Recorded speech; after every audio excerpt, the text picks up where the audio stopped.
మూసీ పునరుజ్జీవన పథకంలో మరో అడుగు ముందుకు పడుతోంది. హైదరాబాద్లోని జంట జలాశయాలను నింపే పథకానికి రేపు శంకుస్థాపన చేయనున్నారు సీఎం రేవంత్ రెడ్డి. మూసీని ప్రక్షాళన చేసి హైదరాబాద్లో ప్రతిరోజు నల్లా నీటిని అందిస్తామని ప్రభుత్వం చెబుతోంది.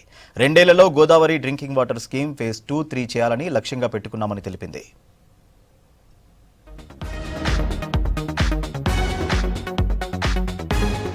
Godavari drinking water scheme phase 2 and 3 పథకానికి రేపు శంకుస్థాపన చేయనున్నారు సీఎం రేవంత్ రెడ్డి. మూసీ పునరుజ్జీవన పథకంలో భాగంగా ఉస్మాన్ సాగర్, హిమయత్ సాగర్ చెరువులను మంచినీటితో నింపనున్నారు. ఈ ప్రాజెక్టును ప్రభుత్వం హమ్ విధానంలో 7,360 కోట్లతో చేపడుతోంది. ప్రభుత్వం 40% పెట్టుబడి పెట్టనుండగా కాంట్రాక్ట్ కంపెనీ 60% నిధులు సమకూరుస్తుంది. 2 ఏళ్లలో ప్రాజెక్టును పూర్తి చేయాలని లక్ష్యంగా పెట్టుకుంది రాష్ట్ర ప్రభుత్వం.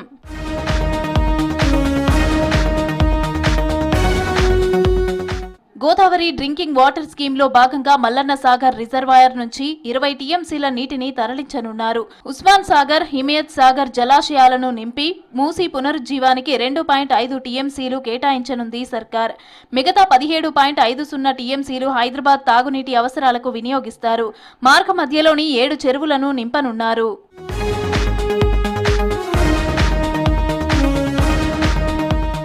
ఓఆర్ఆర్ ఫేజ్ 2లో భాగంగా జీహెచ్ఎంసీ, ఓఆర్ఆర్ పరిధిలో తాగునీటి సరఫరా ప్రాజెక్టులు రేపు ప్రారంభించనున్నారు సీఎం రేవంత్ రెడ్డి. మున్సిపాలిటీలు, మున్సిపల్ కార్పొరేషన్లు, గ్రామ పంచాయతీలకు తాగునీటి కోసం 1,200 కోట్లతో చేపట్టిన ఈ ప్రాజెక్టులో 71 రిజర్వాయర్లు నిర్మించారు. వీటిలో కొత్తగా ఇటీవల నిర్మించిన 15 రిజర్వాయర్లు ఉన్నాయి. రేపు కోకాపేట్లో పలు అభివృద్ధి పనులు ప్రారంభించనున్నారు సీఎం రేవంత్. కోకాపేట్ లేఅవుట్ సమగ్ర అభివృద్ధి, నియోపోలిస్ సెజ్కు తాగునీటితో పాటు మురుగునీటి వ్యవస్థకు శంకుస్థాపన చేయనున్నారు. దీనికోసం 298 కోట్ల రూపాయలు కేటాయించారు. 2 ఏళ్లలో పూర్తి చేయనున్నారు. దీంతో 13 లక్షల మంది లబ్ధి పొందనున్నారు.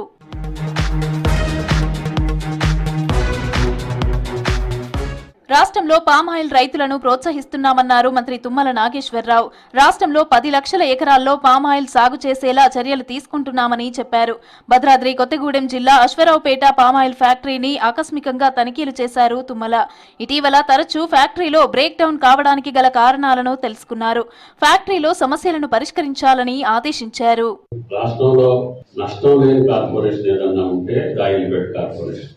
రాబోయే రోజుల్లో లక్షలాది మంది రైతులు ఈ పంట పండించే అవకాశం ఉంది. ఇప్పుడు అన్ని జిల్లాలకి 31 జిల్లాలకి మనం అవకాశం ఇచ్చిన తర్వాత అన్ని జిల్లాల్లో కూడా సుమారు 5,000 నుంచి 10,000 ఎకరాల పంట చేతికి వచ్చే సమయం వచ్చింది. మొన్న వనపర్తిలో ఒక ఫ్యాక్టరీకి శంకుస్థాపన చేస్తాం. అదేవిధంగా ఇంకొకటి బీచ్పల్లి అని ఆయనపేటది కూడా ఒకటి రేపు రాబోయే రోజుల్లో దాన్ని కూడా పనులు ప్రారంభిస్తాం.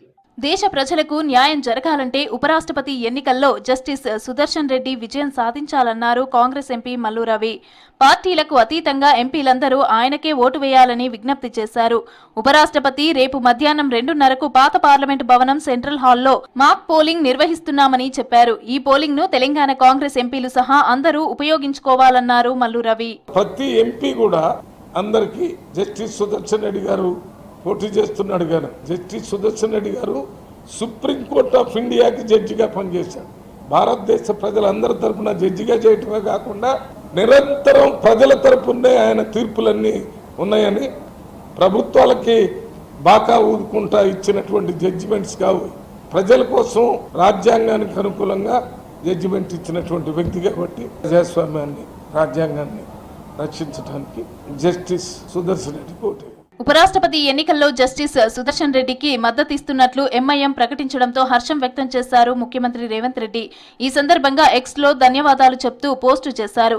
రాజ్యాంగ పరిరక్షణకు మిగతా పార్టీలన్నీ మద్దతివ్వాలని ఎక్స్ వేదికగా కోరారు ముఖ్యమంత్రి రేవంత్ రెడ్డి.